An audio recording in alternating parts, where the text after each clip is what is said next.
The pre-dawn darkness of June 15th, 1944, was shattered by the thunderous roar of naval gunfire, as the largest Pacific amphibious assault force ever assembled prepared to storm the beaches of Saipan. Lieutenant Commander James Patterson gripped the rail of the USS Indianapolis, watching the orange flashes illuminate the horizon like deadly fireworks against the tropical sky. The acrid smell of cordite mixed with salt air as hundreds of shells screamed overhead toward the Japanese-held island that would become the gateway to the heart of the empire. "This is it, boys," Patterson muttered to his communications team huddled nearby. "Today, we crack open the Mariana Islands."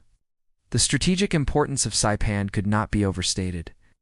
As part of Operation Forager, the capture of this 15-mile-long island would bring American B-29 superfortresses within striking distance of the Japanese mainland for the first time. Admiral Raymond Spruance's Task Force 58, comprising over 800 vessels and 165,000 men, represented the most powerful naval force in history. The Fifth Fleet's guns had been pounding Saipan for 2 days straight, reducing much of the coastal defenses to rubble, yet everyone knew the real fight lay ahead. Major General Holland Smith, commanding the 5th Amphibious Corps, stood aboard his command ship studying intelligence reports that painted a grim picture. Lieutenant General Yoshitsugu Saito commanded approximately 31,000 Japanese troops entrenched across the island's rugged terrain. These weren't the hastily constructed beach defenses of earlier campaigns. Saipan bristled with concrete bunkers, interconnected cave systems, and carefully positioned artillery that could rain death upon the invasion beaches. The morning sun began to pierce the smoke-filled sky. As the first wave of landing craft vehicle personnel approached the western shores, Corporal Michael O'Brien, crouched in the lead craft with his squad from the 2nd Marine Division, felt his stomach churn with a mixture of seasickness and anticipation. The young Marine from Boston had survived Guadalcanal and Tarawa, but something felt different about this operation. The Japanese had learned from their earlier defeats, abandoning their suicidal beach charges for a defense-in-depth strategy that promised to extract a terrible toll. According to historical accounts, documented in Samuel Eliot Morrison's Comprehensive History of United States Naval Operations in World War II, the Japanese had spent months fortifying Saipan with an elaborate network of defensive positions that utilized the island's natural cave systems and volcanic rock formations. As the landing craft approached the beaches designated red, green, blue, and yellow, the devastating effectiveness of Japanese pre-planning became immediately apparent. Hidden artillery pieces, silent during the naval bombardment, suddenly erupted to life. Mortar rounds began falling among the approaching craft, while machine gun nests that had survived the bombardment opened fire. In the calm Pacific waters around Saipan's western coast transformed into a maelstrom of exploding shells and sinking craft. O'Brien's craft lurched violently as a near-miss sent shrapnel whistling overhead. "Keep your heads down," shouted Lieutenant Robert Hayes, the platoon leader whose steady voice barely masked his own fear. The young officer from Nebraska had graduated from West Point just 2 years earlier, but the Pacific War had aged him beyond his 24 years. The ramp dropped with a metallic clang, and chaos erupted. Machine gun fire from concealed positions swept across the beach, as Marines struggled through chest-deep water toward the coral sand. O'Brien saw men falling around him, their blood mixing with the warm Pacific waters as they fought desperately to reach cover. The carefully planned landing schedule dissolved into pandemonium as unit cohesion shattered under the withering enemy fire. By noon, despite heavy casualties, American forces had established precarious toeholds on the invasion beaches. But as reports filtered back to the command ships offshore, it became clear that this would be no quick victory. The Battle of Saipan had begun, and the Japanese defenders were prepared to fight for every yard of their island fortress. The second day of the invasion dawned with the sickening sweet smell of death hanging over Saipan's beaches like a funeral shroud. Corporal O'Brien huddled in a shell crater barely 50 yards from the water's edge, his unit pinned down by interlocking fields of machine gun fire from positions that seemed to materialize from the volcanic rock itself. Around him, the debris of war littered the coral sand, abandoned equipment, spent shell casings, and the still forms of Marines who would never see home again. Major General Smith paced the deck of his command ship, frustration etched across his weathered face as he studied the latest casualty reports. The 2nd and 4th Marine Divisions had suffered over 2,000 casualties in the first 24 hours, far exceeding even the pessimistic pre-invasion estimates. The Japanese defensive strategy was proving devastatingly effective instead of meeting the Americans at the water's edge. They had allowed the landing forces to come ashore, before unleashing carefully coordinated counterattacks from prepared positions. Lieutenant Colonel David Shoup of the 28th Marines found himself commanding a mixed force of survivors from 3 different battalions, their original unit structures scattered by the fierce resistance. "We need to get off this beach," he growled to his radio man, Sergeant First Class Tony Vitelli, a tough Italian-American from Chicago whose equipment had somehow survived the chaotic landing. "Every minute we stay here, more boys die." The problem lay not just in the immediate beach defenses, but in the terrain beyond. Saipan's interior rose sharply from the coastal plains into a maze of ridges, ravines, and sugarcane fields that provided perfect concealment for Japanese defensive positions. Mount Tapocho, the island's highest peak at 1,554 feet, dominated the central highlands like a malevolent giant, its slopes honeycombed with caves and bunkers from which enemy observers could direct accurate artillery fire onto any American movement. By the afternoon of June 16th, elements of the 27th Infantry Division began coming ashore to reinforce the battered Marine units. Army-Navy cooperation, always a sensitive issue in joint operations, faced its first major test as soldiers and Marines found themselves fighting side by side in conditions that strained military doctrine to its breaking point.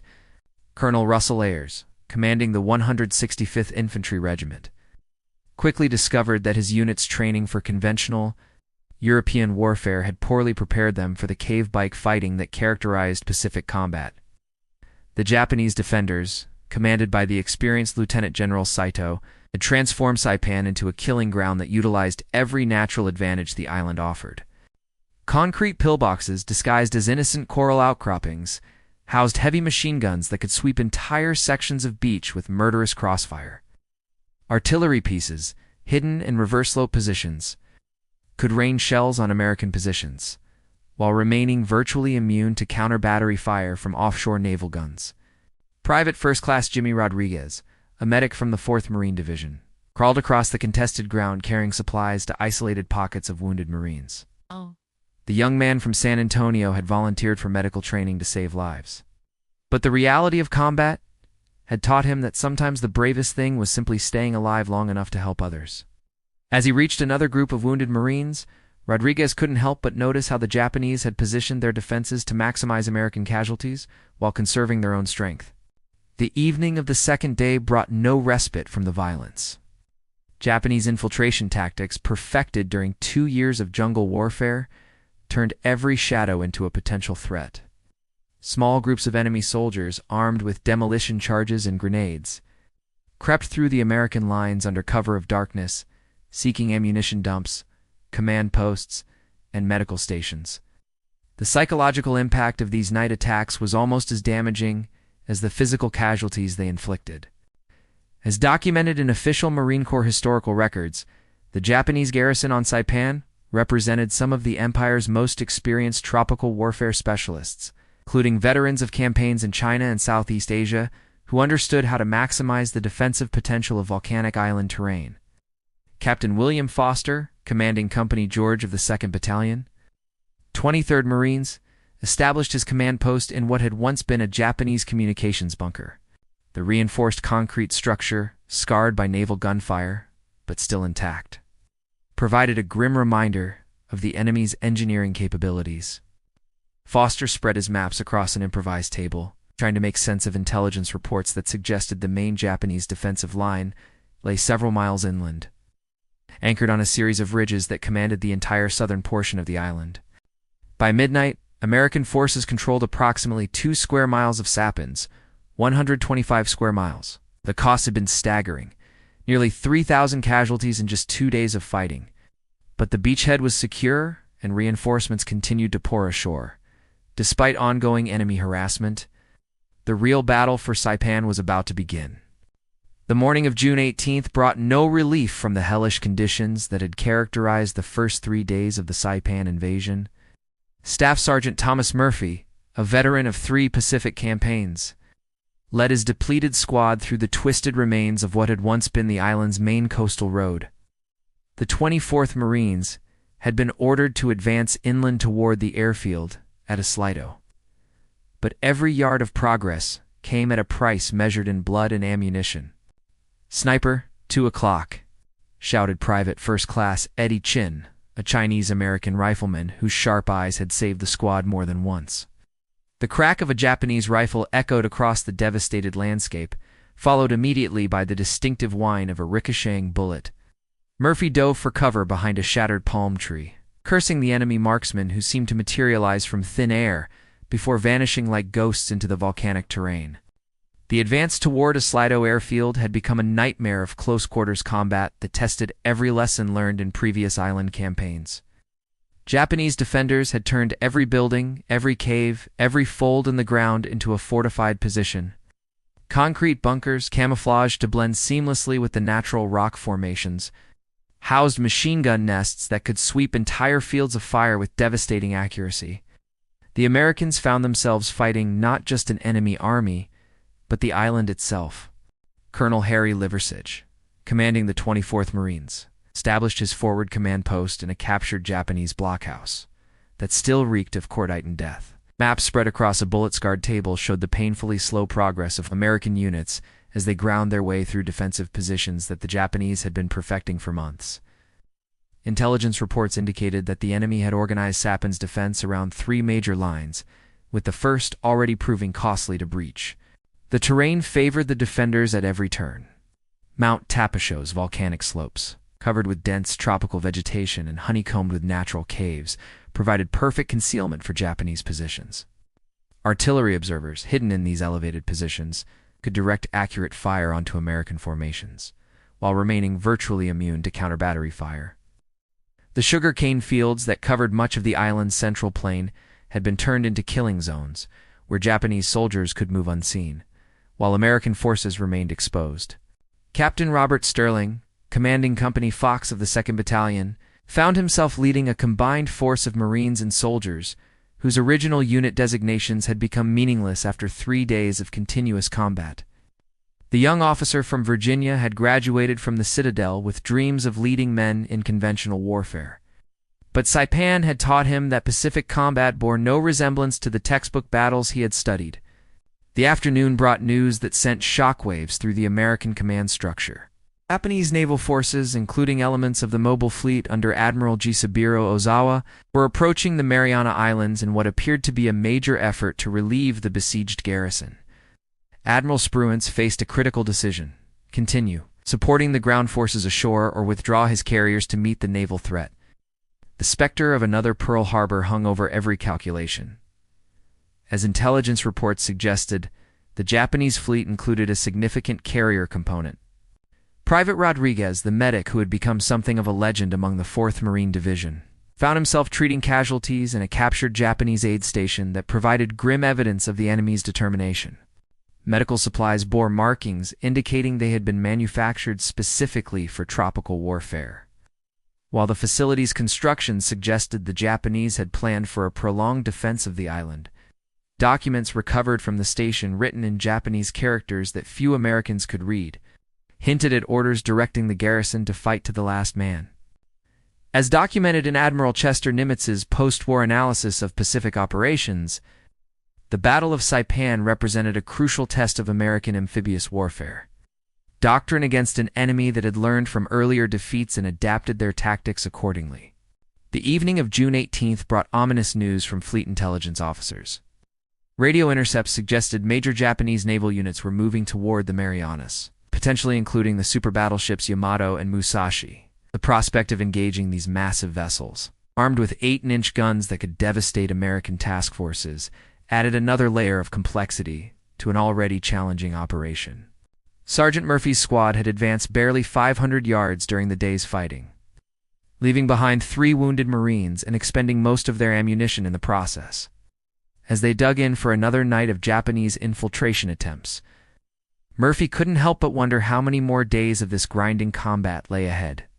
The airfield at Islito, their objective, still lay miles away across terrain that seemed designed by nature to favor the defenders. The sound of digging echoed across the American lines as Marines and soldiers prepared for another night of warfare.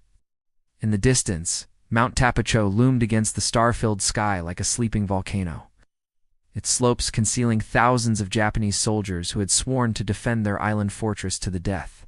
Dawn on June 19th brought more than just the usual artillery exchanges and sniper fire that had characterized the Saipan fighting. Radio operators aboard American ships throughout Task Force 58 crackled to life with urgent reports that would reshape the entire Pacific War. Admiral Mark Mitcher, commanding the Fast Carrier Task Force, stood on the bridge of USS Lexington, as his radar operators reported massive formations of aircraft approaching from the west. The Japanese mobile fleet, led by Admiral Ozawa, had arrived to challenge American control of the Mariana Islands. General quarters. General quarters. The klaxon's wail echoed across dozens of American warships as sailors raced to battle stations. Lieutenant Commander David McCampbell, the Navy's leading ace, climbed into the cockpit of his F-6F Hellcat aboard USS Essex, knowing that the next few hours would determine not just the fate of Saipan, but potentially the entire Pacific campaign.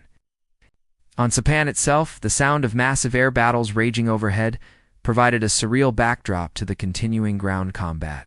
Corporal O'Brien, now leading what remained of his original squad plus replacements who looked impossibly young, watched contrails crisscross the tropical sky as American and Japanese aircraft fought for aerial supremacy. Explosions bloomed like deadly flowers at high altitude, while burning aircraft traced smoking arcs toward the Pacific waters below. The Japanese plan, designated Operation Ago, represented Admiral Ozawa's attempt to use land-based aircraft from Guam and other Mariana Islands in coordination with his carrier planes to overwhelm American defenses. However, preliminary American raids had severely damaged the Japanese airfields, leaving Ozawa's carriers to face Task Force 58's veteran pilots alone. The mobile fleet's 9 carriers launched over 400 aircraft in 4 separate raids, but they were flying into what would become known as the greatest carrier battle in naval history. Major General Smith, commanding the ground forces ashore, found himself fighting 2 separate battles simultaneously, while his Marines and soldiers continued their grinding advance against Japanese defensive positions. The fate of the entire operation now depended on Admiral Spruance's ability to defeat the Japanese fleet. If the American carriers were destroyed or forced to withdraw, the ground forces would be left stranded on Saipan without adequate naval support, facing a garrison that showed no signs of surrendering. Commander Charles Brewer, leading Air Group 15 from USS Essex, coordinated the American response to the Japanese aerial assault. The F-6F Hellcat had proven itself superior to Japanese Zero fighters in previous engagements, but never before had American naval aviation faced such concentrated opposition. Radio chatter filled the airwaves as American pilots reported tally after tally, their voices calm despite the life-and-death struggles playing out at 20,000 feet above the blue Pacific. The effectiveness of American radar-directed fighter interception became apparent as the first Japanese raids disintegrated under coordinated Hellcat attacks. Lieutenant Alexander Vracha, flying from USS Lexington, shot down 6 Japanese dive bombers in a single 8-minute engagement, while other American pilots racked up similar scores against enemy formations that had been dispersed and weakened before reaching their targets. As documented in official Navy Department records, the Battle of the Philippine Sea resulted in the destruction of over 400 Japanese aircraft in a single day, effectively ending Japan's ability to conduct major carrier operations for the remainder of the war. On Saipan, the ground fighting continued with undiminished intensity, despite the aerial battle raging overhead. Lieutenant Colonel Shoup's Marines had finally broken through the first major Japanese defensive line, but the cost had been enormous. Companies that had landed with full strength now counted their effective personnel in dozens rather than hundreds. The Japanese defenders, inspired by reports of their fleet's arrival, fought with renewed determination, launching counterattacks that temporarily recaptured key positions. Captain Sterling found himself commanding a composite battalion formed from the remnants of 3 different units, their original identities lost in the chaos of continuous combat. The advance toward a Slido airfield had become a series of individual battles for specific positions. A concrete bunker here, cave system there, each requiring careful coordination between infantry, engineers, and supporting arms. The afternoon brought news that electrified the American forces both afloat and ashore. Radio intercepts indicated that Admiral Ozaho's mobile fleet was withdrawing westward after suffering catastrophic losses. The Great Marianas Turkey Shoot, as American pilots had begun calling the aerial battle, had broken the back of Japanese carrier aviation. Ow. Over 300 enemy aircraft had been destroyed, while American losses numbered fewer than 30 planes.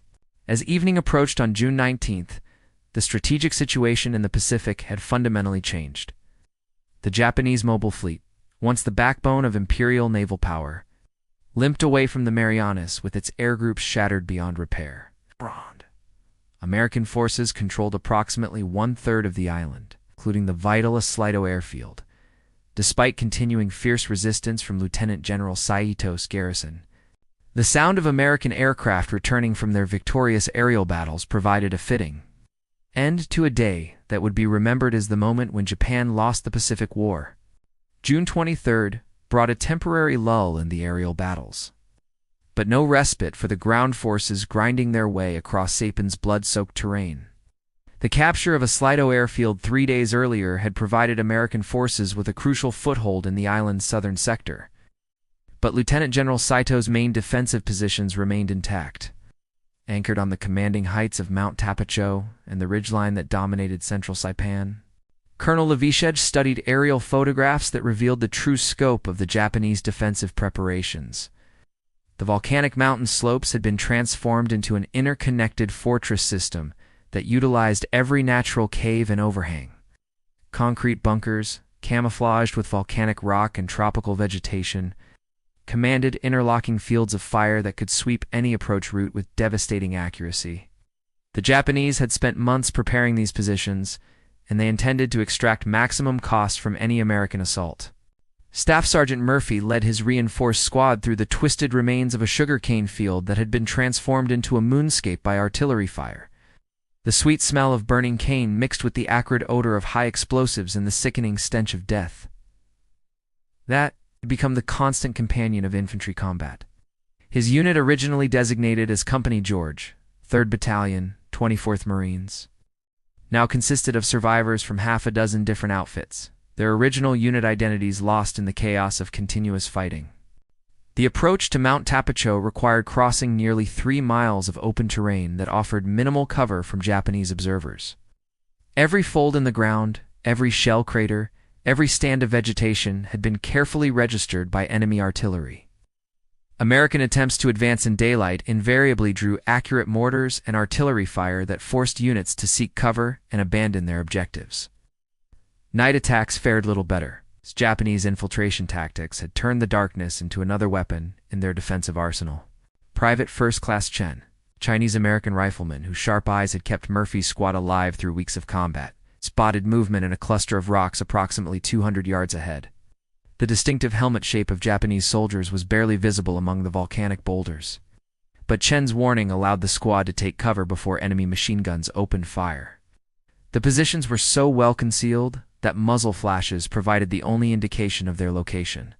Captain Sterling's composite battalion had been ordered to seize Hill 257, strategic elevation that anchored the right flank of the Japanese defensive line. Intelligence reports indicated the position was held by approximately 1 company of enemy infantry, supported by at least 3 heavy machine guns and an unknown number of mortar. What the reports couldn't convey was the psychological impact of attacking positions that seemed to emerge from the living rock itself. The assault began at dawn on June 24th with a preliminary bombardment that seemed to shake the entire island. Naval gunfire from offshore battle wagons mixed with artillery fire from American positions near the airfield, creating a thunderous barrage that could be heard 20 miles away. For 30 minutes, high explosive shells rained down on the Japanese positions, raising clouds of dust and debris that obscured the mountain slopes in a brown haze. Lieutenant Hayes, the young platoon leader from Nebraska who had survived the initial landing, now commanded what remained of 2 companies after their original commanders had become casualties. His unit's assignment was to provide covering fire for Sterling's main assault. But the terrain offered few positions from which supporting weapons could engage the Japanese bunkers effectively. The volcanic rock that provided excellent protection for the defenders also shielded them from most American fire support. As documented in the official Marine Corps history, Victory and Occupation, the assault on Mount Tapocho represented one of the most challenging tactical problems faced by American forces during the Pacific War, requiring innovative solutions to overcome terrain that heavily favored the defenders. The main assault began at 0730 hours, with 3 companies advancing simultaneously up different approach routes. Sterling's Marines moved through a ravine that offered some concealment from direct observation, while supporting units attempted to flank the Japanese positions from the north and south.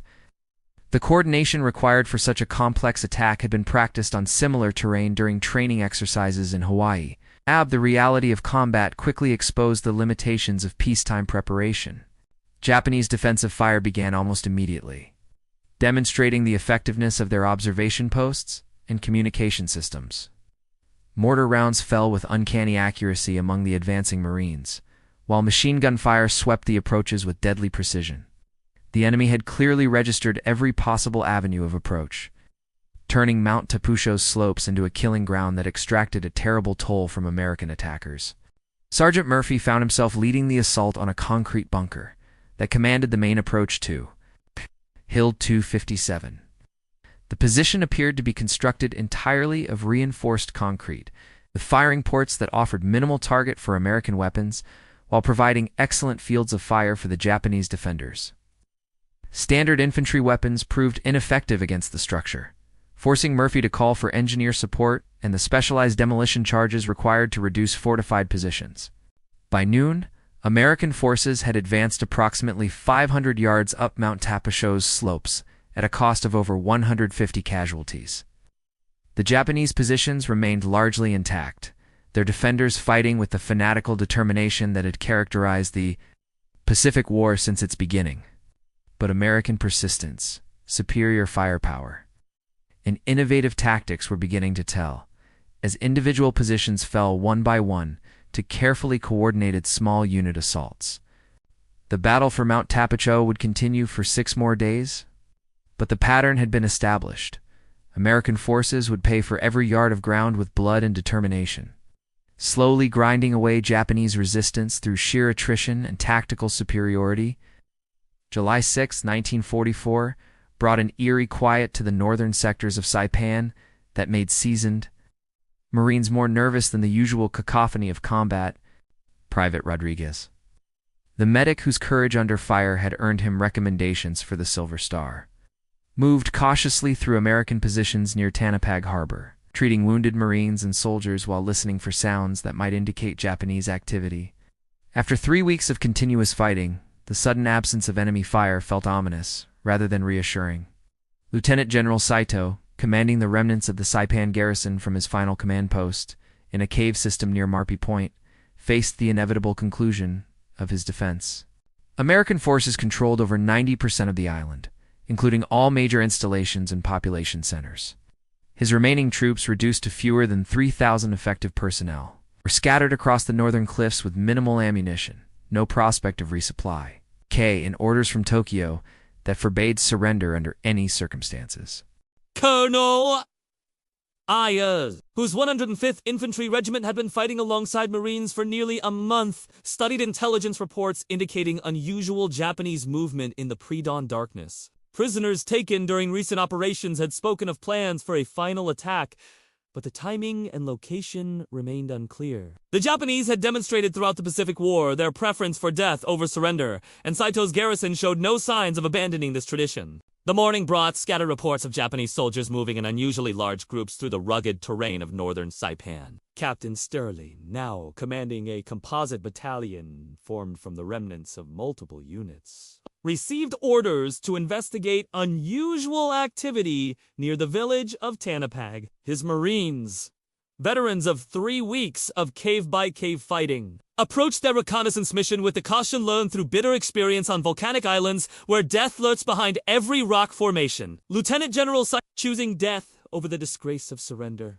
had ordered his remaining forces to conduct a final assault designed to inflict maximum casualties on American positions while demonstrating the fighting spirit of Imperial forces. The attack began with the haunting sound of Japanese voices screaming, Bonds as soldiers armed with rifles, swords, and improvised weapons charged across open ground toward American lines. Staff Sergeant Murphy, whose squad had been reinforced with 2 heavy machine gun teams, found himself in the direct path of the Japanese assault. The enemy attack exhibited none of the tactical sophistication that had characterized earlier Japanese operations.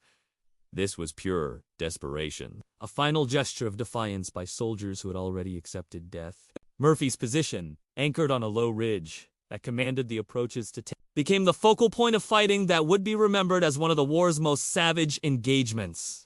The attacking forces included not just military personnel, but Japanese civilians who had been armed with sharpened bamboo spears and ordered to participate in the final assault. Lieutenant Hayes, the young officer whose Nebraska farm background had never prepared him for Pacific warfare, found his position overrun by Japanese soldiers who fought with the fury of men who expected to die. Hand-to-hand combat erupted across the American lines as enemy troops who survived the initial fusillade closed with American positions. The fighting devolved into individual struggles for survival as military discipline gave way to primitive combat with bayonets, entrenching tools, and bare hands. As documented in Lieutenant Colonel Carl Hoffman's official study Saipan, The Beginning of the End. The final Japanese banzai attack represented the largest such assault of the Pacific War and demonstrated both the fanatical determination of imperial forces and the tactical bankruptcy of their strategic situation. Private First Class Chun, the Chinese-American